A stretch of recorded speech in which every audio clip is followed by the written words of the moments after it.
हरियाणा में प्रगतिशील किसानों की लिस्ट दिन ब दिन बढ़ती जा रही है। सरकार से मिले प्रोत्साहन की वजह से किसान अब सब्जियों की खेती में न सिर्फ अच्छा मुनाफा कमा रहे हैं, बल्कि तरह तरह की योजनाओं का फायदा उठाते हुए अपनी आर्थिक स्थिति में सुधार कर रहे हैं। और दूसरे किसानों के लिए शानदार उदाहरण भी पेश किया जा रहा है। किसानों से पारंपरिक खेती को छोड़कर प्राकृतिक खेती करने का संदेश दिया जा रहा है। हरियाणा के जिला जींद के प्रगतिशील किसान कपिल देव ने भी इसमें महारत हासिल की है। यानी उन्होंने कृषि के पैतृक धंधे को न सिर्फ आगे बढ़ाया है, बल्कि अपनी आमदनी में इजाफा करने के साथ साथ अपनी एक अलग पहचान भी बनाई है। प्रदेश में किसान कपिल देव को एक शानदार सफल किसान के रूप में जाना जाता है। कपिल देव बताते हैं कि उनको सरकार की तरफ से कई तरह की सुविधाएं मिलती हैं। समय समय पर तमाम जानकारियां भी दी जाती हैं, जिससे उनको अपनी खेती में काफी लाभ मिलता है। जैसे मैं पहले मोटी खेती करता था, जीरी और नरमे की, गेहूं की, तो उसमें तो घर का खर्चा चलाना बहुत ही मुश्किल हो जाता था और हम अपने बच्चों को अच्छे स्कूल में भी नहीं पढ़ा सकते थे। लेकिन जब से 2.5-3 साल से कुछ हरियाणा सरकार की एडवर्टाइजमेंट आती थी, हाई टेक्निक खेती अपनाओ और अपना मुनाफा अधिक करो, तो सर मैंने एडवर्टाइजमेंट पढ़ी और कई फार्मों पे मैं गया। जैसे नेट हाउस लगे हुए थे, पॉली हाउस लगे हुए थे, तो मैंने नेट हाउस लगवाया। उसमें पहले खेती की तो मैंने पूरे जींद जिले में रिकॉर्ड तोड़ फसल पैदा की 700 क्विंटल। तो मेरे को अच्छी उसमें वही, फिर मैंने 2 एकड़ में और लगाने का निश्चय किया और मैं भगवान की दया से और हरियाणा सरकार की कृपा से मैं 2 और नेट हाउस लगाने में कामयाब होया। कपिल देव करीब 4 साल पहले आधुनिक तरीके के साथ सिर्फ 1 एकड़ में खीरे की खेती ने उन्हें काफी अच्छा मुनाफा दिया, जिसके बाद उन्होंने अपनी खेती का विस्तार करना शुरू कर दिया और अब वो हरी मिर्च, तरबूज की खेती भी कर रहे हैं। कपिल देव ने ये बताया कि वो पहले जो खेती करते थे उससे घर का खर्च ही मुश्किल से चल पाता था। बच्चों को अच्छे स्कूल में भी नहीं पढ़ा सकते थे। लेकिन उसके बाद हरियाणा सरकार के तमाम जागरूकता कार्यक्रमों से उनको प्राकृतिक और आधुनिक खेती के बारे में पता चला, जिसके बाद अलग अलग फार्म हाउस पर वो गए, जहां पर पॉली हाउस भी लगे थे। वहां पर जाकर उन्होंने अच्छे से जानकारी प्राप्त की और प्राकृतिक खेती में अपना हाथ आजमाया, जिससे उनको पहली बार में ही अच्छा खासा मुनाफा हो गया और बाद में उन्होंने अपनी खेती का दायरा बढ़ा दिया। साथ ही साथ हरियाणा सरकार की बेहतरीन योजनाओं की वजह से उनकी खेती को 4 चांद लग गए, यानी अब वो काफी अच्छी कमाई कर रहे हैं। बागवानी विभाग में मेरे को पैक हाउस मिला, वाटर टैंक, पानी का टैंक मिला और एक ओनियन हाउस जिसको मैं कंठे का, प्याज का भंडारण के लिए उसने मेरे को महकमे ने अनुदान दिया। प्रगतिशील किसान कपिल देव का कहना है कि बागवानी विभाग की तरफ से समय समय पर उनको न केवल आधुनिक खेती की जानकारी प्रदान की जाती है, बल्कि कृषि यंत्रों की खरीद पर अनुदान के अलावा भी कई तरह की मदद दी जाती है। किसान की माने तो बागवानी विभाग ने उनके कामकाज को देखते हुए एक पैक हाउस, वाटर टैंक और प्याज के भंडारण के लिए एक ऑनियन हाउस भी प्रदान किया। ड्रिप इरिगेशन, मल्चिंग पर भी हरियाणा सरकार सब्सिडी प्रदान करती है। उन्होंने तमाम दूसरे किसानों से अपील करते हुए कहा कि पारंपरिक खेती को छोड़कर आधुनिक खेती करें, ताकि उनकी आय में बढ़ोतरी हो सके। सभी किसान भाइयों से मैं अपील करता हूं, आप मोटी खेती छोड़ के हाई टेक्निक वेजिटेबल की तरफ बढ़े और अपना मुनाफा अधिक कमाएं। और इसमें हरियाणा गवर्नमेंट भी समय समय पर हमें सब्सिडियां देती है। कपिल देव के अलावा भी हरियाणा में प्रगतिशील किसानों की संख्या काफी ज्यादा है। हरियाणा सरकार की योजनाओं की बदौलत प्रदेश के किसान प्राकृतिक खेती की तरफ बढ़ रहे हैं।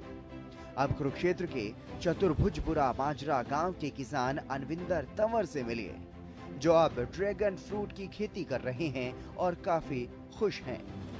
धीरे धीरे ड्रैगन फ्रूट की खेती की तरफ भी प्रदेश के किसानों का ध्यान आकर्षित हो रहा है। कुरुक्षेत्र में इस तरह की खेती की जा रही है जिससे किसानों को काफी लाभ मिल रहा है। दरअसल खेती के नए तौर तरीकों से आज किसान माला माल हो रहे हैं।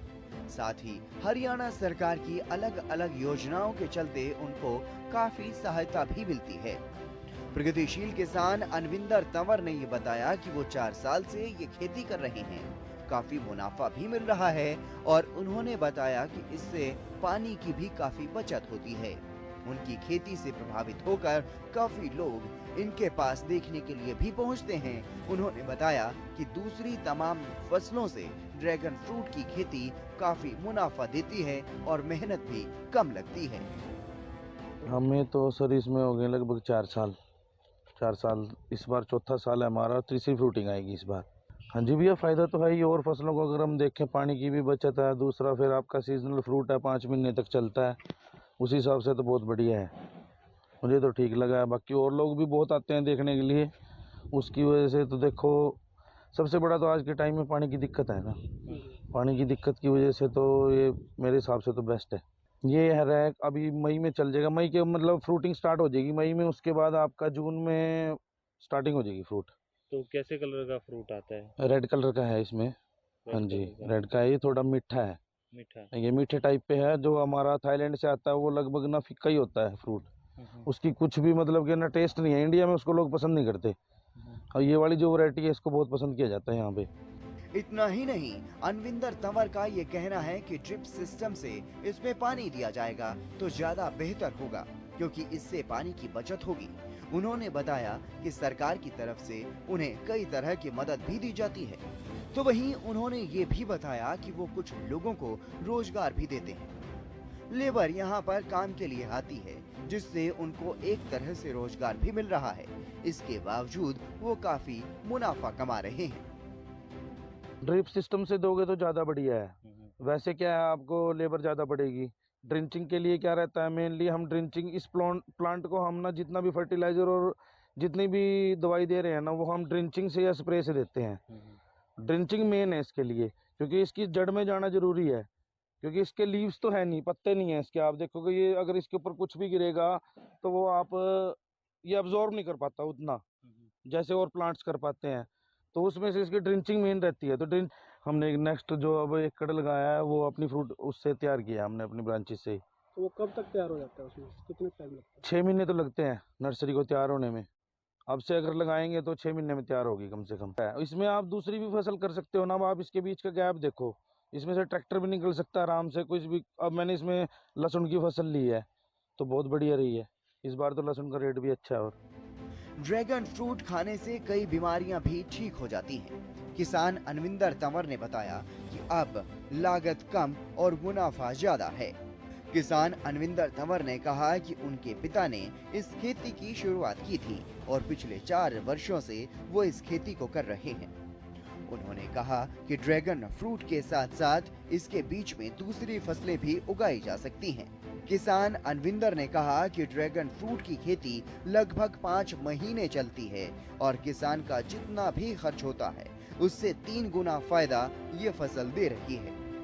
उन्होंने कहा कि सरकार भी इस खेती को बढ़ावा देने के लिए सब्सिडी दे रही है। सरकार द्वारा 1 एकड़ पर 1.5 लाख रुपए सब्सिडी दी जा रही है, जिससे ड्रैगन फ्रूट की खेती लगाकर अपनी आमदनी को आसानी से बढ़ाया जा सकता है। किसान ने बताया कि ड्रैगन फ्रूट की खेती पर एक बार ही खर्च आता है, उसके बाद इसकी देखरेख की जाती है और कमाई में काफी इजाफा हो जाता है। लेबर तो मिल जाती है, लेबर की तो कोई दिक्कत नहीं है। इतना कोई मतलब वो नहीं कह सकते आपको, मुश्किल काम नहीं है कोई इतना। अगर आप बंदा अपने साथ लग के करेगा तो हो जाता है, कोई ऐसी बात नहीं। हम भी कर ही रहे हैं यहाँ पे। तो कहता हूँ कि अपने लोग अपने हिसाब से शुरू करो। अब तो गवर्नमेंट खैर सब्सिडी भी दे रही है इस पे। इस टाइम पे 1.25 लाख के करीब सब्सिडी है इस पे। वो आपको 3 किस्तों में मिलती है गवर्नमेंट की तरफ से। मेरे पास 2 एकड़ हो गया इस बार। पहले 1 एकड़ से शुरुआत की थी हमने, अब दूसरा एकड़ तो हमने अपनी प्लांटिंग से शुरू किया है सारा। तो सरकार भी अच्छी सुविधाएं दे रही है किसानों को? अगर देखा जाए तो पहले से तो बहुत अच्छा है। पहले 20,000 रुपये मिल रहे थे, अब 1.5 लाख रुपए मिल रहे हैं। तो अच्छा तो है ही है। 2 साल के अंदर ही गवर्नमेंट ने 20 से 1.5 कर दिया है। गवर्नमेंट तो प्रोत्साहित कर ली। हरियाणा सरकार की तरफ से मिली जानकारी, सहायता और अपने कड़े परिश्रम से कुछ ही समय में किसानों को सफलता मिली है, जो सरकार का आभार भी व्यक्त कर रहे हैं, क्योंकि हरियाणा सरकार आज भी किसान हित में कई योजनाओं पर काम कर रही है ताकि सभी किसानों की आय को बढ़ाया जा सके और उनकी आर्थिक स्थिति को सुधार कर और भी बेहतर किया जा सके।